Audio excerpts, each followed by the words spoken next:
কেন্দ্রীয় ব্যাংকের website hack, পুলিশের ওয়েবসাইট হ্যাক, র্যাবের ওয়েবসাইট হ্যাক, বাংলাদেশ ব্যাংকের website hack.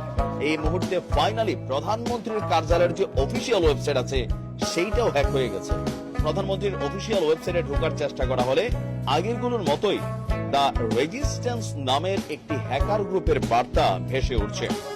Even Bangladesh ছাত্রলীগেরও website দুটি হ্যাক করেছে এই গ্রুপটি।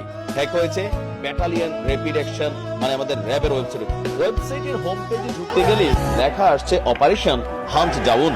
সেখানে কোটা সংস্কারের দাবিতে আন্দোলনরত শিক্ষার্থীদের পক্ষে অবস্থান নিয়ে বলা হয়েছে স্টপ কিলিং স্টুডেন্টস বা শিক্ষার্থী হত্যা বন্ধ করো। কোটা সংস্কার আন্দোলনে সম্পৃক্ত হতে সাংবাদিক, হ্যাকার, সাধারণ মানুষদের প্রতি আহ্বান জানানো হয়েছে। একই সঙ্গে সব রাজনৈতিক দল, ইসলামিক গ্রুপগুলিকেও এই আন্দোলনে সম্পৃক্ত হওয়ার আহ্বান জানিয়েছে।